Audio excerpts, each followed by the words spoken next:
I'm Tony Fleming, and this is Fleming's Ultimate Garage.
Hey, thanks for joining us on today's video. This is one of the first cars we've ever had with almost three full description labels for the car.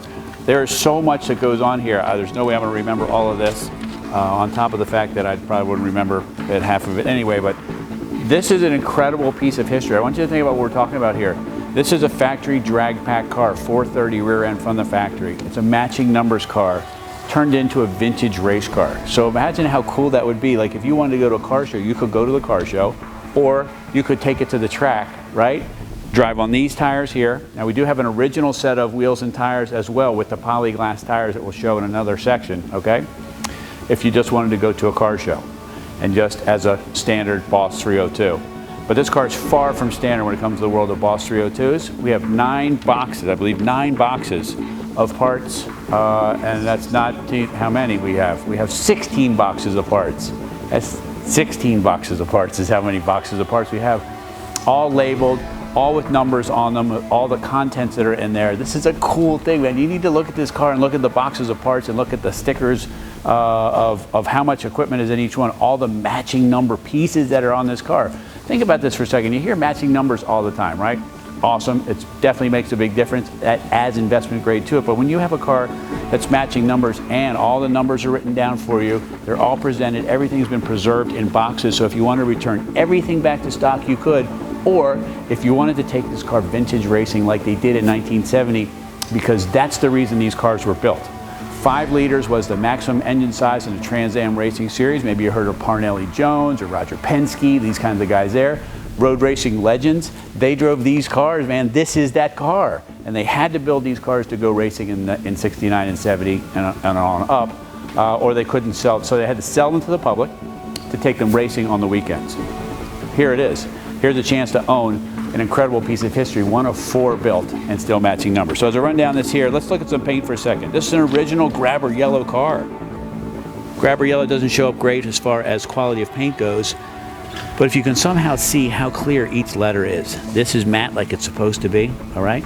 But the paint itself is fabulous. This car comes with 2 hoods. If you don't want to use the shaker hood on the track and you wanted to use a flat hood, like they did in the Trans Am racing, it comes with an additional hood as well. We've left the pictures of that online too, all right?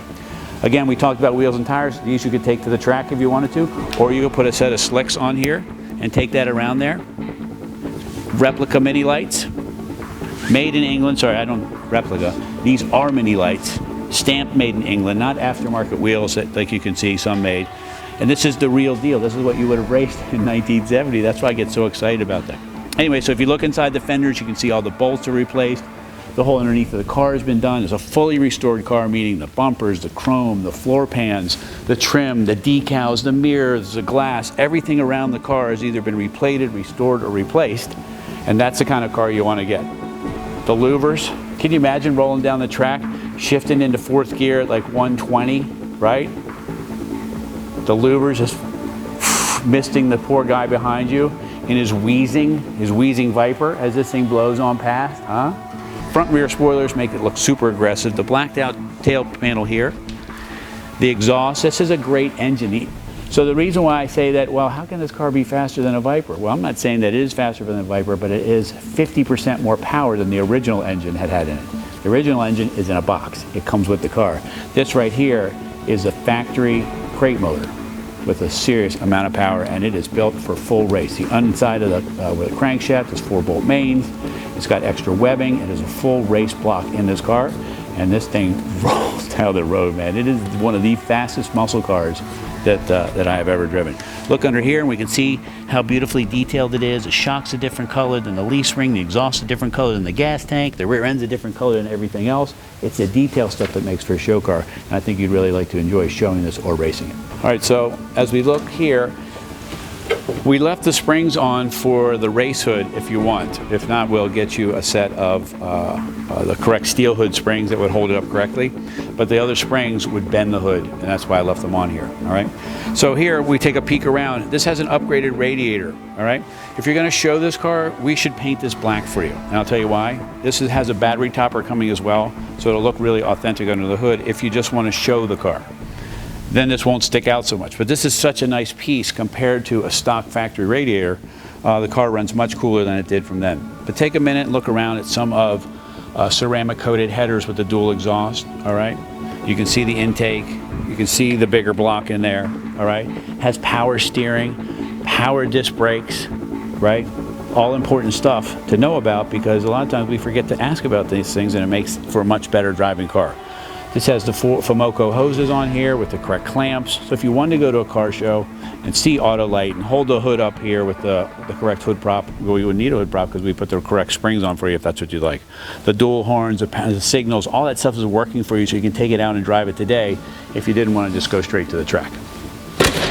All right, so come on in here for a second. This is kind of cool because I left this in here. You go, well, why did you clean the trunk out? Well, I didn't want to clean the trunk out for a reason, because anybody who brings you a car with a car cover in it, and then another car cover to go underneath that car cover, right?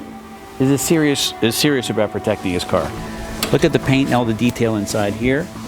Back seat folds up in there, so in case you know, maybe this Boss 302 you want to take skiing with you, so you can put your skis in there. Maybe 4 sets of golf clubs in there. Maybe you want it to be your everyday driver. It could be that as well. So, detailed here. Here's how you open and close the rear seat. It's got a latch there, you push that forward, okay? Now push the seat up and you have a full pass-through in there. This was really designed to be, you know, imagine it started life as a regular Mustang until you bolt on all this great stuff. Also, one thing it wrapped up inside here that we didn't talk about is this does have added 4-wheel disc brakes. So if you do go to the track, that's gonna make a really big difference compared to all the other vintage race cars that are there who don't have that upgrade on them. All right, so come join me inside here for a second, because this is where you're going to spend most of your time, all right? Remember, these cars are pretty roomy, believe it or not. I'm 6'1", and I got plenty of room to stretch out here. There's some room in the back for, if I knew how to open the seat, you can do that. It's a room in the back here, check that out. Look how much room's back here, man. Can you imagine taking your kids out for breakfast in this car, or going to dinner with another couple in this car? How cool would that be? So what is it? Oh, it's most of my vintage race Boss 302. No big deal. You probably see them everywhere. All right, in here you got happiness, man. You got a handful of shifter, right? Handful of shifter here. All right. Original 8-track stereo that works. The 8-track radio works in this car, which is amazing. Full gauges, including attack. All right. This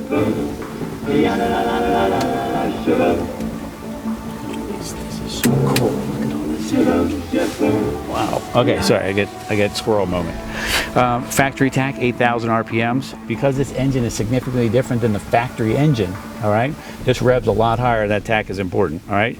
Again, back to full gauges, oil pressure, water, speedometer, and these upgraded gauges here. If you don't like them and you want us to take them out, we'll take them out for you, but they're just extra added gauges in case you do decide to take it vintage racing. This has never been vintage raced, so it was just built because that was somebody's dream and they never got to really experience that. And I think that if you wanted to experience it, it would be pretty cool. But anyway, as far as room, comfort, and restoration, it is new inside here. New seat covers, new carpets, new dash pad, new headliner, new visors, new mirror, new visor nubs. I mean, on and on. Screws, seat belts. The lights work in the back here. And footwell lighting works in here. You say, well, what's the big deal about that? Isn't it supposed to? Yeah, it's supposed to, but people who restore cars don't always do that because it takes a lot of work to make sure the corroded wiring is redone, all of the connections are redone. When you do the whole car and you rewire the whole car, it's a lot of work, but you end up with a much nicer car. In fact, you end up with this. So when we're closing up a video like this, I like to talk a little more about the car, but really what I think you should see is the detail that's gone into making this car. And so, like for instance, this all comes with it. It has the window sticker of the car originally, okay? It has all of these receipts for the build. Okay, this is a 4-inch thick binder of receipts.